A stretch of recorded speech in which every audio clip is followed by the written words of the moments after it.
এ অখিল যে ব্যাপার কি রে? বড় বড় মাছ কিনেছিস দেখছি, তা এত বড় মাছ কিনবার টাকা পেলি কোথায়? তোর জানবার দরকার কি? তুই তো এমনিতেই সবসময় হিসেব নিয়ে থাকিস। গরিব মানুষ মাছ কিনলে বুঝি হজম হয় না? আরে আমি তোর বন্ধু মানুষ, তাই তো জিজ্ঞেস করলাম। বন্ধু? তুই তো সেই লোক যে পরের থালায় চোখ রেখে খায়। আজকে রোজগার একটু বেশি হয়েছে তাই বড় মাছ কিনেছি, এটাই বড় কথা। তুই ভাবিস গরিব মানুষদের পাতে মাছ উঠবে কি করে, তাই তো? আরে বন্ধু, রেগে যাচ্ছিস কেন? আমি তো তোর সাথে মজা করছি। শোন দিনেশ, গরিব মানুষ বলেই কি স্বপ্ন দেখা বন্ধ করতে হবে? শুধু পান্তা ভাত খেয়ে দিন কাটাতে হবে? আমি যদি নিজের পরিশ্রমে মাছ কিনে খাই, সেটা নিয়ে তোর সমস্যাটা কোথায়? না মানে ভাবছিলাম, তোদের তো দিন চলে না, কোন রকম দুমুটো খেয়ে বেঁচে আছিস। তোর হাতে বড় মাছ দেখলাম, তাই আর কি জানতে চাইছি মাছ কিনবার টাকা কোথায় পেলি। তুই মনে করিস যাদের গায়ে ছেঁড়া জামা তাদের পাতে বড় মাছ থাকবে না? এইসব ভাবনা তুই কবে বাদ দিবি? বাবা, তোর ছোট মুখে দেখছি বেশ বড় বড় কথা রে। শোন দিনেশ, আমি আমার মতো যাচ্ছিলাম, তুই আমাকে দাঁড় করালি কেন? এই কথা শোনাবি বলে নাকি? তুই দেখি আমার মুখের উপর কথা বলছিস, এত সাহস কোথায় পেলি রে? শোন, গরিব গরিবের মতো থাকবি। দেখ, এবার আমি যাব, তোর সাথে ফাও কথা বলতে আমার ভালো লাগছে না, যত সব। আরে যা যা, আমিও দেখে নেব।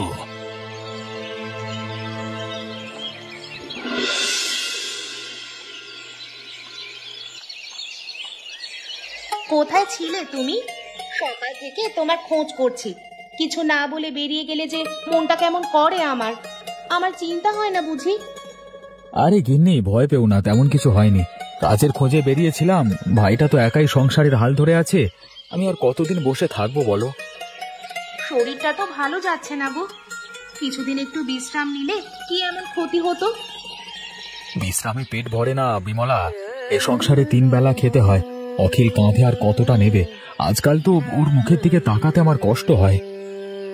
জানো, আজ অখিল বাজার থেকে একটা বড় রুই মাছ কিনে এনেছে। বড় গর্ব নিয়ে বলল, বৌদি আজ একটু ভালো করে রান্না করো তো, দাদা যেন তৃপ্তি করে খেতে পারে। কিন্তু রাস্তায় দিনেশ যা তা বলেছে ওকে। দিনেশ কি বলেছে অখিলকে? অপমানই করেছে বলতে পারো। বড় মাছ কিনেছে দেখে বলেছে, এত টাকা কোথায় পেলি? গরিব মানুষ এমন বিলাসিতা করে? বলতে চাইছে গরিব মানুষ গরিবের মতো থাকবি, এই সব আর কি। কেন, গরিব বলে কি মাছ কিনে খাওয়া যাবে না? দিনেশের হাবভাব আমার একদম ভালো লাগছে না।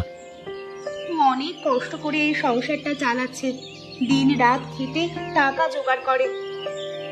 ভাইটা আমার সত্যি অনেক কষ্ট করছে। আমি আজ দুপুরে ওর চোখে জল দেখেছি, মুখে কিছু বলেনি, কিন্তু মনে মনে ভেঙে পড়েছে। কালকে সকালে আমি ওর সঙ্গে বসে কথা বলবো, ওকে বোঝাবো সে একা নয়, দাদা হিসেবে যতটুকু পারি ওর পাশে থাকবো। সম্মান শুধু টাকার উপর নির্ভর করে না। হ্যাঁ, আমরা গরিব হতে পারি, কিন্তু আমাদেরও আত্মসম্মান আছে, সেটা যেন কেউ কেড়ে নিতে না পারে। ঠিক বলেছ গিন্নি, দিনেশের মতো লোকেদের আমরা কথায় নয় কাজে জবাব দেব। অখিল একদিন সবার মুখ বন্ধ করে দেবে, তুমি দেখো।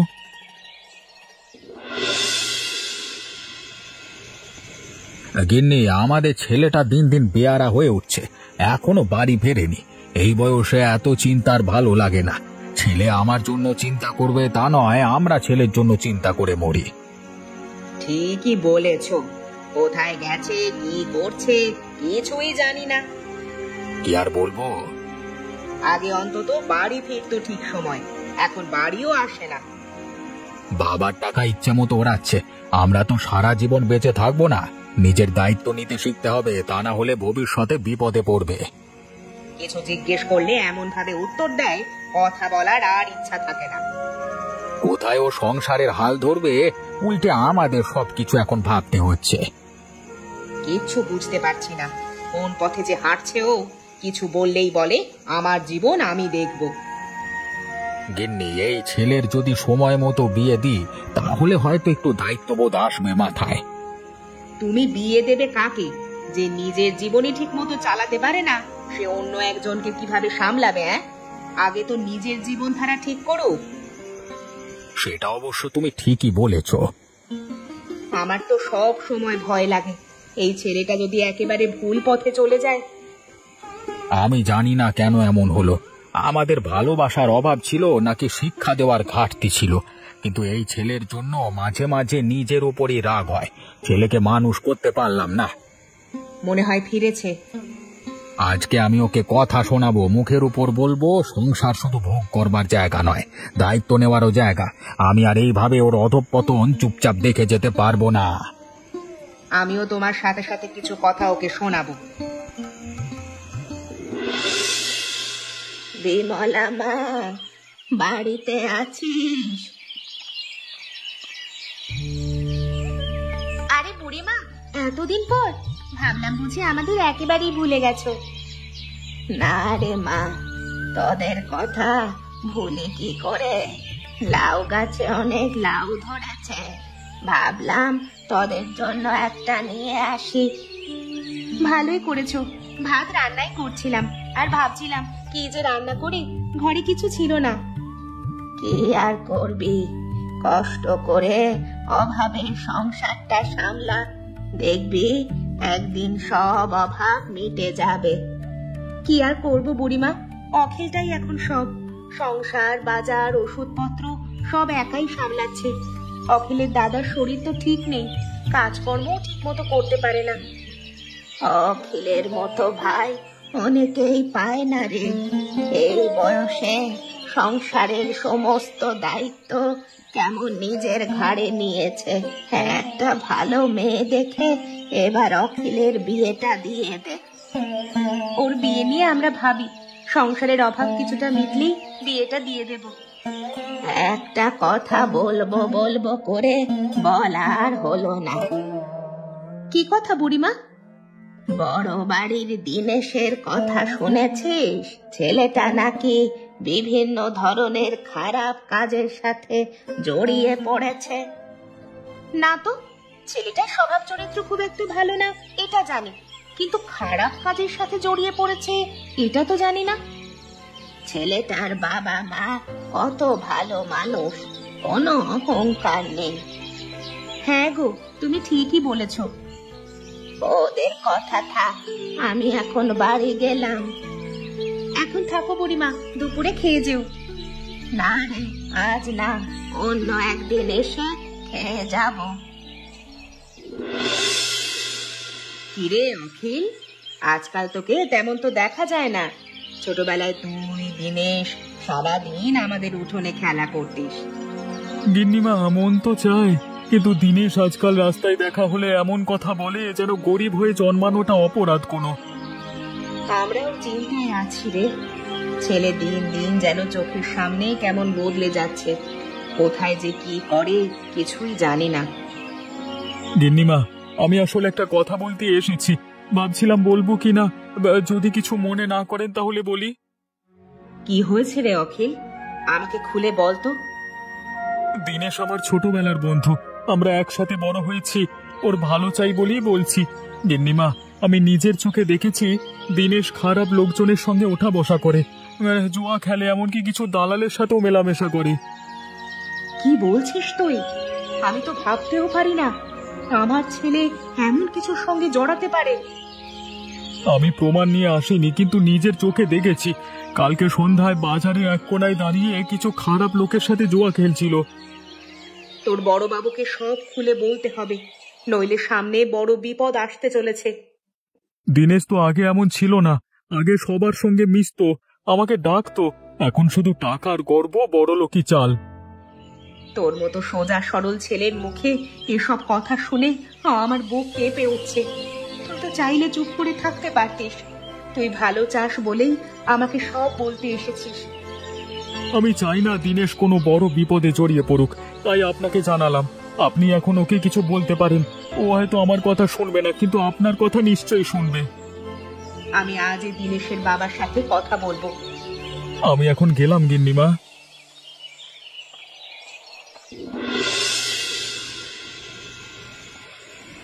এই দিনেশ, থাম তো, এত জোরে দৌড়াচ্ছিস কেন? কি হয়েছে? আরে কিছু না রে, কয়েকজন লোক আমার পেছু নিয়েছিল, কি নাকি মতলবে আমার পেছু নিয়েছিল তা ঠিক নেই। চুরি টুরি করেছিস নাকি? দেখ অখিল, কোনো ফালতু কথা বলবি না। ভিকিরি হয়ে আমার সাথে এইভাবে কথা বলবার সাহস তোকে কে দিয়েছে রে? চারিদিকে যা শোনা যাচ্ছে তাই বললাম আর কি। তা শোন, ভিখিরি হতে পারি কিন্তু কোনো খারাপ কাজ করি না। রাতের অন্ধকারে এভাবে দৌড়াচ্ছিস কেন? আমি বুঝি না মনে করছিস? অখিল, ভালো হচ্ছে না বলে দিলাম তোকে, আমি দেখে ছাড়বো বলে দিলাম যত সব। শোন, এখনো সময় আছে, ভালো হয়ে যা। দেখবি যখন বিপদে পড়বি কেউ তোর পাশে থাকবে না। আজকে কিন্তু আমি তোকে দাঁড় করাইনি, তুই আমাকে ডেকে দাঁড় করিয়েছিস। আমাকে দাঁড় করিয়ে যা তা বলবি, আমি কিন্তু মেনে নেব না। কারা যেন দিকে দৌড়ে আসছে। আমি গেলাম রে, এখন কথা বলবার সময় নেই।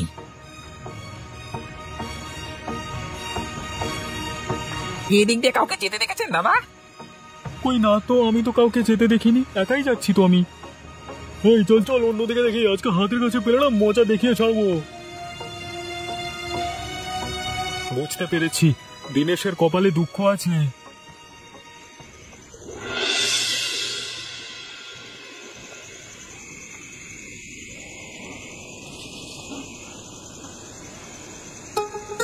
তুমি ঘরের মধ্যে এইভাবে হাঁটাহাঁটি করছো কেন?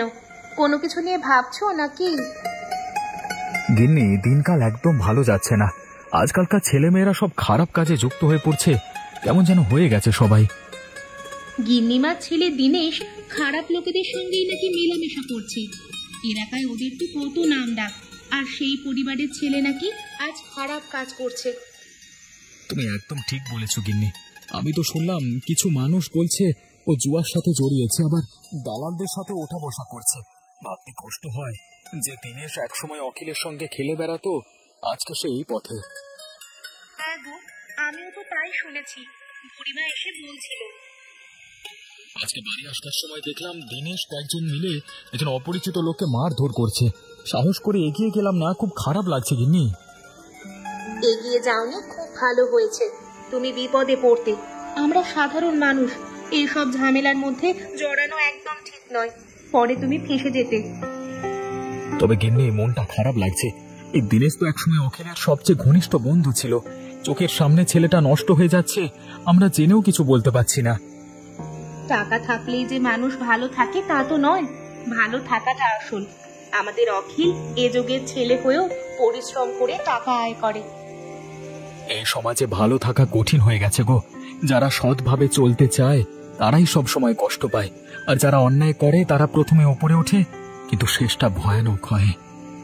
যাক কি, আমাদের খুব সাবধানে থাকতে হবে, অখিলকেও সাবধান করে দিতে হবে। ঠিক বলেছ, তবে আজকের ঘটনা কিছুতেই মাথা থেকে যাচ্ছে না। তুমি ওইসব চিন্তা মাথা থেকে একেবারে বার করে দাও, কোনো ঝামেলায় না জড়ানোই ভালো।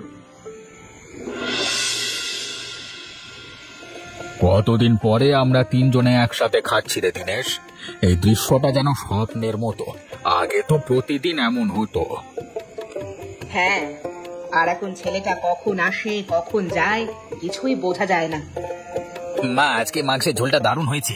অনেকদিন পরে তোমার হাতের মাংসের ঝোল খাচ্ছি। মাঝে মাঝে এমন করে রান্না করো, খাওয়া জমে যাবে। রান্না করে কি হবে? তুই কি বাড়ি থাকিস?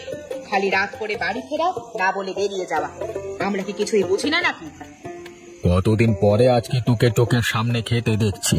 বলতো দিনেশ, কি এমন কাজ করিস যে রাত বিরেতে লোকজন তোর পেছনে ছুটে বেড়ায়? কি বলছো বাবা? আমি আবার কি করবো বাবা? বাইরে যাই বন্ধুদের সাথে, ইয়ার কি মারবে? বন্ধুরা কারা ওরা, যাদের সঙ্গে তোকে দেখে পাড়া প্রতিবেশীরা কানাকানি করে? অখিল পর্যন্ত এসে আমাদের সাবধান করে গেছে, সে নাকি নিজে চোখে তোকে জুয়ারিদের সঙ্গে দেখেছে। কি বলছো কি মা? ও অখিল, ভিখিরি ছেলেটা আমার নামে তোমার কান ভাঙিয়েছে? ওর সাহস কি করে হয়? হ্যাঁ, তোমরা ওর কথা বিশ্বাস করলে? চুপ কর দিনেশ, অখিল তোর ছোটবেলার বন্ধু। ওর মতো সৎ ছেলে তো এই গ্রামে কজন আছে? আর তুই, তোর বন্ধুত্ব কাদের সঙ্গে সেটা আমরা জানি। তোমরা শুধু অখিল অখিল করো। আমি কি তোমার ছেলে না? সবসময় যেন আমি খারাপ, আমি কিচ্ছু করলে দোষ, আর অখিল করলে সাধু। দোষ করলে সেটা মানতে হবে, মিথ্যে বলে নিজেকে ভালো দেখানোর চেষ্টা করিস না। তুই আমাদের একমাত্র ছেলে বলে বলছি, এখনো সময় আছে, নিজেকে পাল্টা।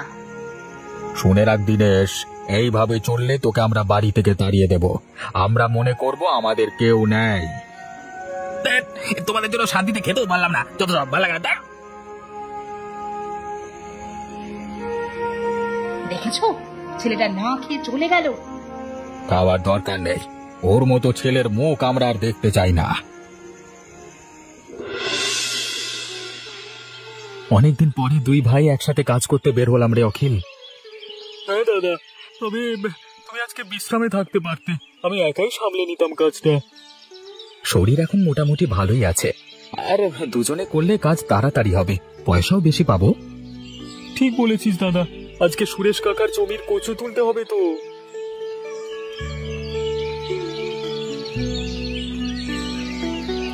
আরে কাকা, আপনি কোথায় যাচ্ছেন? আমরা তো আপনার জমিতে কাজ করতে যাচ্ছি।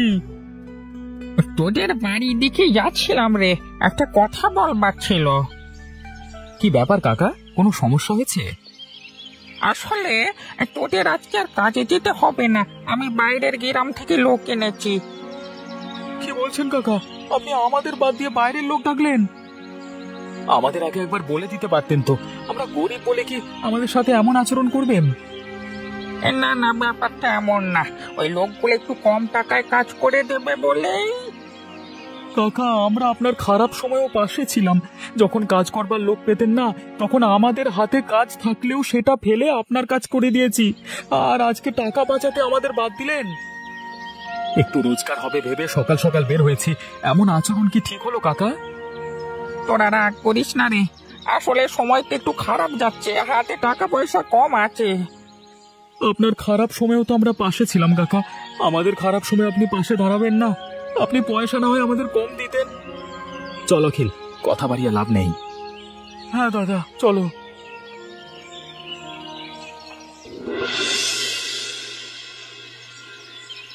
ও মা, গিন্নি মা কচুর শাক তুলছে নাকি?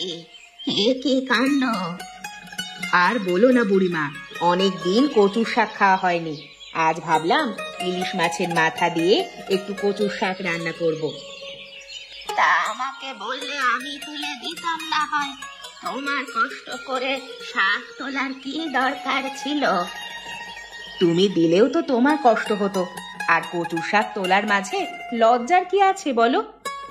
কিন্তু এখন তো তুমি বড় বাড়ির গিন্নি, গ্রামে যদি কেউ দেখে হাসাহাসি করবে, বলবে গিন্নিমা কচুর শাক তুলছে। হাসলে হাসুক, আমার তো ভালোই লাগছে শাক তুলতে। তাছাড়া শাক তোলার মধ্যে আলাদা রকমের অনুভূতি কাজ করে। কথা ঠিক বলেছ, আমিও তোমার সাথে হাত লাগাই। আচ্ছা বুড়িমা, এসো একসাথে কচুর শাক তুলি। তোমার ছেলের কি খবর? ছেলের কথা জানতে চেও না গো বুড়িমা, আমরা যা করছি তাই করি। আচ্ছা মা, জিজ্ঞেস করব না। বুড়িমা, আজকাল তোমাকে একদম দেখা যায় না, মাঝে মাঝে তো এদিকে আসতে পারো, গল্প করলে মনটাও ভালো থাকে। তা যা বলেছিস, এখন আর এদিকে আসা হয় না। আগের মতো কি আর শরীরে শক্তি আছে নাকি যে মন চাইলেই চলে আসবো?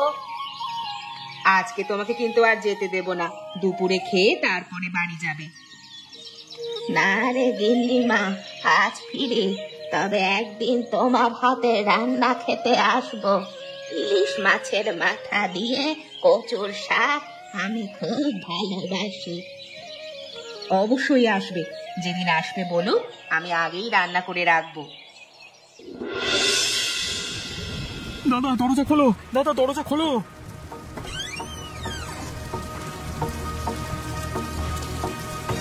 কিরে এত রাতে? এই কি দিনেশ? দিনেশের কি হয়েছে? মাথা দিয়ে রক্ত পড়ছে। রাস্তায় অজ্ঞান হয়ে পড়েছিল, আমি ওকে নিয়ে আসলাম।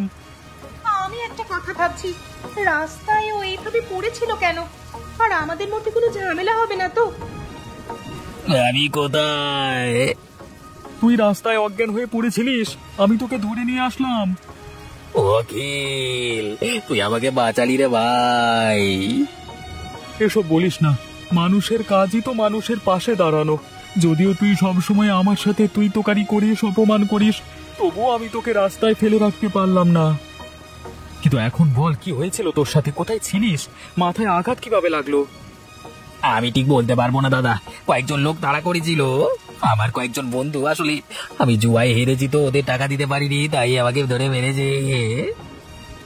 ওরে বাবা, কে ছিল সেই লোকগুলো? তোমাকে মারতে চাইলো কেন? এতটাই নিচে নেমে গেছিস তুই? একবার গিন্নিমার কথা মনে করলি না? তোর জন্য তোর বাবা মা কারোর কাছে মুখ দেখাতে পারে না। আমি তোকে আগেই বলেছিলাম দিনেশ, সময় থাকতে নিজেকে পাল্টা, কিন্তু তুই আমার কথা শুনিসনি। আজকে দেখ কি অবস্থা তোর। আমি জানি ভাই আমি ভুল করেছি। তোমরা আমাকে ক্ষমা করে দাও। আমি আর এমন কিছু করব না। আমায় একবার সুযোগ দাও, এবার সব ঠিক করে ফেলবো। তুমি এখন বেশি কথা বলো না, তোমার এখন বিশ্রাম দরকার। শরীর ঠিক হলে আবার এসব নিয়ে বসে কথা বলো। ঠিক বলেছ বিমলা, কিন্তু শোন দিনেশ, এবার যদি তুই নিজেকে না পাল্টাস তাহলে তোকে কেউই আর সাহায্য করবে না। আমরা তোকে আজকে বাঁচিয়েছি কারণ তুই অখিলের বন্ধু, কিন্তু বারবার ভুল করলে কেউ পাশে দাঁড়াবে না রে। কালকে সকালেই তোকে বাড়ি পৌঁছে দিয়ে আসবো, তোর বাবা মার সাথেও কথা বলবো। এবার তুই নিজের ভুল স্বীকার করে সোজা পথে চলা শুরু কর। আমি খারাপ কাজ করতে চাই না রে, আমি এবার থেকে ভালোই চলবো রে।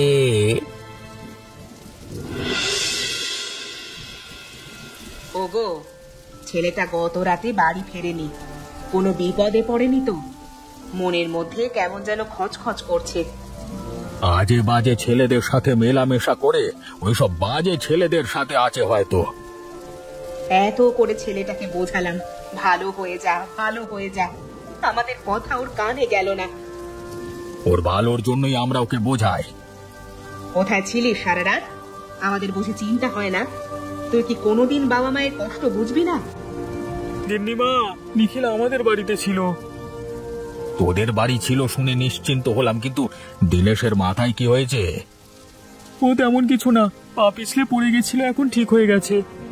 আমি তোমাদের কাছে হাত জোর করে ক্ষমা চাইছি, আর কোনোদিন কোনো অপরাধ করব না। তোমরা যেভাবে বলবে আমি সেভাবেই চলবো, আর এখন থেকে আমি অখিলের সাথে মিশবো। আজকে আমার আনন্দে চোখে জল চলে আসছে। গিন্নি আজকে দুপুরে মাংসের ঝোল রান্না করো, আমরা একসাথে বসে খাবো। হ্যাঁ গো, আমি এখনই রান্নার আয়োজন করছি। অখিল, তোকে কিন্তু আজ ছাড়ছি না, একেবারে খেয়ে তারপর যাবি। হ্যাঁ গো, তুমি অখিলের একটা দোকান করে দাও। গিন্নি, তুমি যেহেতু বলছো আমি ঠিক করে দেব। তা হয় না? হয় না কেন? একদম না করবি না, তোর গিন্নিমা বলেছে সেটা তুই গ্রহণ করবি না। ঠিক আছে গিন্নিমা, আপনারা যা ভালো মনে করেন তাই হবে। আহা মা, তোমার হাতের মাংসের ঝোল আর গরম ভাত আলাদা রকমের স্বাদ। একদম ঠিক বলেছিস, বর্ষার গিন্নিমার মাংসের ঝোল এ যেন এক অমৃত।